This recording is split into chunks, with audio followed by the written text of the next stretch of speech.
Right, here we go. We're back in the garage after the Euro trip and we need to try and strip this down and figure out what went wrong. So this is obviously the engine bay, and I was thinking maybe we should take the rocker cover off, which is why I've taken the spark plugs out. But I think what we can do is just pull the motor out. Now, forgive me, let me try and get a light. So if I try and get you in here, you can see it. Fucking hell, I don't know how much you can see. Right, this that I'm hitting here with that connector, that is the variable valve lift. Now there's two bolts, there's one this side and one the other side, and I've unplugged the connector. Now on the back of that, there is actually an Allen key which you can wind out the motor, and in turn you can just pull it out of the eccentric shaft. Now we can do that. It is very tight to get those two bolts out, but we need to get those two bolts out first. There's a load of this engine room wiring in the way. Thankfully we haven't got an airbox. Worst case scenario, we'll have to take the scuttle panel off. And even worst case scenario, we'll have to take the rocker cover off, which involves taking the crossover pipe off, or the PCV, the spark plugs, everything out. I don't want to do that if I can help it. I don't think there's any problems with this eccentric shaft, because under here we looked at it last time and it looked really good. I'm going to try and get that part out and see if there's anything obvious, but inside that motor there's a sensor. It's built in. Normally on VALVETRONIC system there will be a sensor underneath the rocker cover which then reports the position of the eccentric shaft. In this case it's built in all in one and it's on that motor, and I think that's the problem.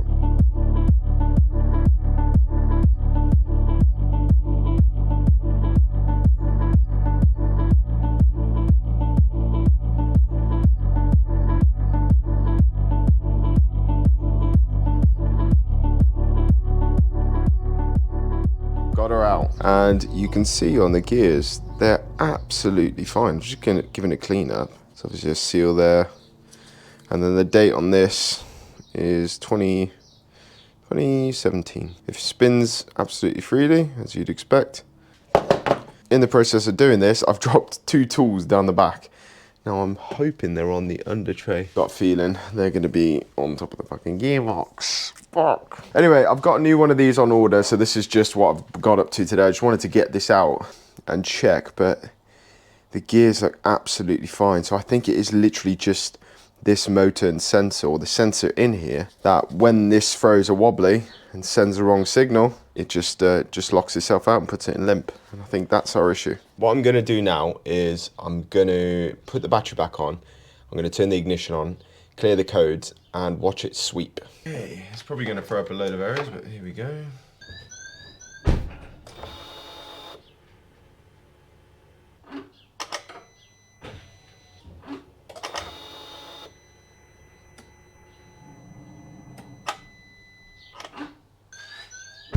Did you guys see it? I hope so. Look at the state of my bench. Anyway, welcome back. It is now probably about 4 days later, and on my messy bench, this new part has turned up. Let me set you up somewhere. Balancing you on more and more rubbish. There you go. Anyway, this has now turned up, which is the replacement motor. Just a word of warning here. I've ordered like a few of these, like 3. And they might look the same, but they're slightly different. So just keep that in mind. The part number that you're wanting to make sure you've got the correct revision of motor and everything it's capable of doing is this. It is 1920 RV. Do not get anything else. Now, stuff will look the same and it physically will fit. But while I've ordered these, I actually dug into some of the specs and stuff, and they are slightly different. So there's different revisions and different things. So just make sure you're getting the right one. They might look the same, but they might be wrong. So on this, pinouts are the same. Everything looks the same. Even this part number down here, where it says at the top, 5642R008. What you do want to match is not just that top number, but the next number, which is that V number, V759158880-09. That is the one you want, which honestly, if you just search 1920 RV, that's the correct part number that they use, and then you'll get yourself a nice new motor. Now, this one hasn't got a light spot like this one has. So I don't know if you guys have been following my Facebook page, you would have noticed that I've fucking about with this and testing it with multimeters and moving it about and see if I can hear anything. And the only thing I can see, because all the readings and stuff are fine, is it's got some light sections and then some heavy sections. And this one, it's all just uniform. That might be the issue. Anyway, we've got to now put this back into there, which is going to be an absolute pain. I've also got assembly grease, so we're going to grease this up. And then, yeah, turn it into a bit of a time lapse. And I'll see you guys in a second.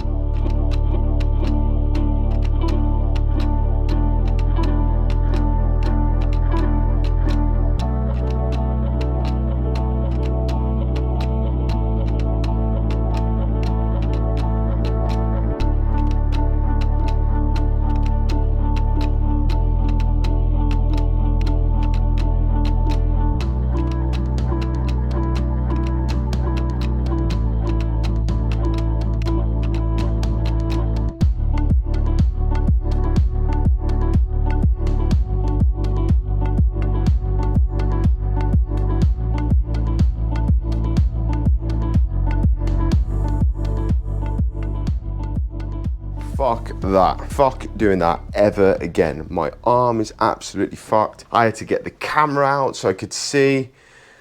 Oh my fucking God, never again. Now, wouldn't it be funny if I installed the old one? Right, it's in. It's an absolute ball ache trying to not drop anything down there, trying to find all the screw holes. But if I move the camera about here for a little bit, so you can see where the camera is down here. There's the motor, and then there's one of the screws, and then literally way further down, almost in between wiring looms and other stuff. You know, it's so deep, I can't even fucking find it. Anyway, there's another bolt on the other side. It sits like that in the engine, and there's two, one there, one there. So I've plugged it all in. What we need to do now, I've still got the wheel off and the under tray off because I dropped loads of stuff down there. But what I'm going to do is I'm going to turn the ignition on, clear the codes, and just see where we're at, see if we can hear it working. If it's faulting, be fuming. Should be good to go. What I might do actually, I'll whack the under tray back on, I'll whack the wheel on, and then we'll get in there. And like I said, we'll clear the codes. And I'm pretty sure the learning on these, you don't need to program them. It's done every ignition cycle. I may be mistaken, but we'll tackle it in a minute. Oh gosh. Oh, it's so fucking tight in here. Let me see if I can get some light in it. Yeah, just excuse the lighting situation for now. So we're in the car, plugged everything in. My fuel is saying very low. It's flashing. So we actually managed to do it all, well, from Belgium all the way back to the UK where I live, which is halfway up fucking the UK in one tank, which is actually really, really good. So that is what that beeper noise was. So gonna boot up the old tab. The monkey pad, as my girlfriend calls it, the monkey pad. And we're going to clear all the codes, just check all the programming is done. Once it's done, we'll turn the ignition off on, I'll open the garage, we'll give it a start. Yeah, fuel level low, it's flashing, so it's scanning. Now I did hear it engage, which is a positive sound. It does sound slightly different. Oh, there's a new update. And it's asking me if it's Peugeot or Citroen. What happens if I, no, let's click Peugeot. Oh, it correctly recognises my car as a 308 T9 now. I used to always recognise it as a 408. This is what I love about this thing. I don't talk about it a lot. I'll leave basically a referral link. If you want to buy it and you buy it through me, I get a bit of kickback, you get a bit of discount. But it is really good. I've had it nearly 2 years now, and it's saved mine and others' asses loads of times. So, fucking hell, this car's really not happy. It hasn't got any fuel. That's 3 times now. I get it. There's no fuel. So, getting vehicles information. And yeah, like I was saying, they update it all the time. So what we'll do is, this is our screen. We'll click high speed scan. I'm going to scan through all the systems. It's going to make a whole load of noise. And then I'm expecting, because we've unplugged the eccentric shaft actuator, there'll be a whole load of codes for them. So that'll be fine. And then any other stuff that I haven't cleared since the trip. And the battery's been off and on. So I imagine there's going to be a few codes. What we'll do is we'll wipe them all, and then we'll see what we're dealing with after. Oh, that's cool. It gives me a location of where to fill up. Oh, actually, I shouldn't show you that because that docks where I live. Anyway, yeah, it gives me a whole load of stations. Sainsbury's, Esso, Shell. I wonder how up to date that is. We got 24 DTCs, a load on the BSI, which is fine. Power steering, always apparently is overheating. So a whole load of variable valve lift, position sensor signal, short circuit, which is because we've had it unplugged. It's still going and it needs fuel. Right, what I do like this. So there is variable valve lift position sensor signal, which is obviously the motor as well. Control of the variable valve lift system, open circuit to the motor supply. Yes. Variable valve lift system, programming of the stops not plausible. Yes. Position regulation fault. Yes. And motor so these two at the bottom, these are what we were struggling with on the trip. So what I'll do is I'll clear it. I also changed it to blue. Don't know why, it used to be red, but I kind of like the little change. Okay, we're still clearing. So it's cleared all the engine stuff, which, okay, so we'll turn it off. It's going to moan about wanting fuel, which is fine. And then what we can do is, if I go back here, and this is the cool thing about this little thing. So we'll go into the engine ECU. I get it. And then we can do actuator tests. Engine off. Yes. And then you can see we've got a load here, but the one I'm after is check a variable valve lift system. So turn that off. Wind down a window. And don't worry, all this stuff, I'm on a trickle charger, so we should be good. But if I click check and then start, you mother, shut up.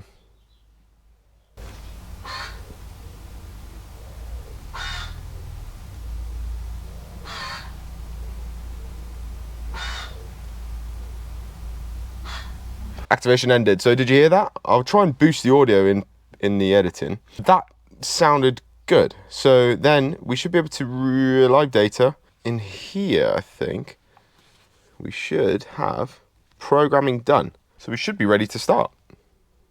What I'll do is I'll scan for any codes now, and as you can see, we've got one code, which is the induction kit, the oil vapor recirculation. Because we've got a catch can now, it doesn't need that heater, and in turn frozen error code. That's always the case, so that's normal. So the fucking fuel. It's giving me PTSD, that noise. Right, let me open the garage and I'll disconnect her off the charger and we will give her a first start. It might be a cold start, so prepare your ears. She's quite loud. Okay, ignition off. Ignition on.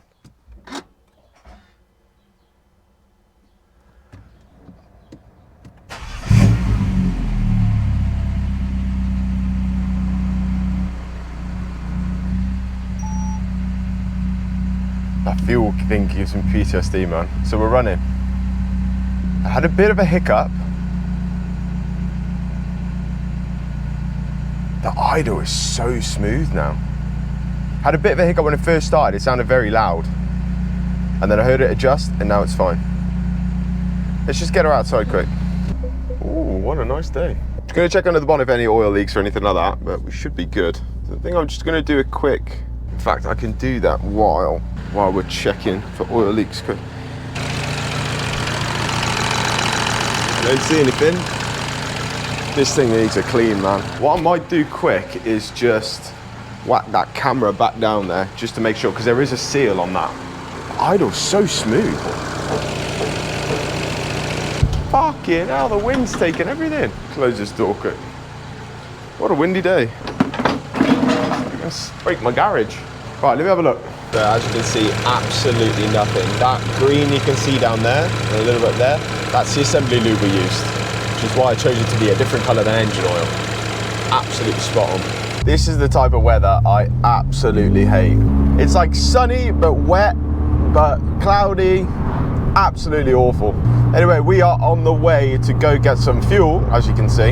In turn, on a bit of a test drive as well. And I must say, it don't feel any different. The only difference being is that we haven't got any check engine light. I guess the idle's a bit smoother, but honestly, I don't feel any different. Got some fuel, so you'll shut up now. Cool, yeah. Nothing's different, honestly. Sounds the same, feels the same. Maybe a bit smoother, but I'd be lying if I said there's a clear difference, because it don't feel like it. But basically, what's gonna trigger this off, or what triggered it off last time to check engine, stop start traffic or just low speed stuff. So what I'm gonna do is, I'm actually on the way to the gym. I should be in the gym in about 10 minutes or so. So I'm just gonna take all the slow roads to the gym, stop start-ish, something like that, and see if I can get it to trigger over the next coming weeks or so. And then, like I said, we've got the exhaust booked in just to get redesigned the rear section a tiny little bit to resolve that screaming issue. So we are on track for Cadwell in less than 5 weeks, so about four weeks and a couple of days. So we're on track as long as this goes to plan. If this decides to throw up another code, you've got to look into something a bit more different. And I think the root cause is probably going to be something to do with timing chain. Now, that's not inherently bad. The reason I'm thinking this is the car's just ticked over to 61k, and anywhere between 60 and 80k, they normally tend to start rattling or loosening or slackening off a bit. We could change the tensioner, but yeah, well, you know, we'll tackle that boat when we get there. But if that chain is ever so slightly loose, it could be throwing the cams out ever so slightly, and the car will not be happy, and it'll throw a bit of a limp cone and not be happy. So at the moment, we're optimistic. Hopefully this solves the issue. It was an absolute pain to do, but if it does come back, it's going to be Cadwell written off. Unfortunately, we could risk it. We could manually override the system, reset the codes and go again. But genuinely, if that cam change stretches enough to the point where I'm going to be hitting valves and pistons, I'd rather not, for the sake of a track day. So, all right, ladies and gents, I've been driving about for a little bit now. I've been to the gym, so if I'm a bit sweaty, you'll have to ignore me for a little bit. It seems all right, and there is definitely some differences that I've noticed now. The acceleration seems a lot smoother, and the car idles a lot better. But this is specifically with aircon on. So historically, aircon off was all right. There was nothing really wrong with the car. Aircon on, again, it was all right, but it just seemed a bit lumpy. And now everything seems a bit more precise, a bit more smooth, which is nice. So I don't know if that's one of the signs, maybe, you know, a little bit of a rough idle, maybe a bit of hesitation under the acceleration. But that seems to be resolved now. I haven't got any check engine lights. I haven't driven it all that much, if I'm honest, but I'm just going to keep doing this over the next couple of weeks or so keep an eye on the socials. But I think it's fixed. Now, obviously, the only way we can 100% prove it is get it back on track. I think I'd call that probably mission success. Like I said, it's going to take a while. It wasn't something where I did a certain thing and it would instantly trigger the code. But from what I can feel, it feels better. Feels smoother, more refined. You know, overall, it wasn't a problem before, but it is better now. So yeah, we'll see how it goes. Like I said, we got the exhaust booked in a couple of weeks because they're so busy. So they need to redesign the back end of that, and then hopefully we're game for Cadwell in about 4 weeks. If you guys want to keep up to date with the content on Piper and what we get up to, track days, trips, all that sort of stuff, there's loads that's going to happen in the future. So make sure you subscribe, become a channel member, like the video, all that stuff. We'll see you hopefully with a more positive video going forward.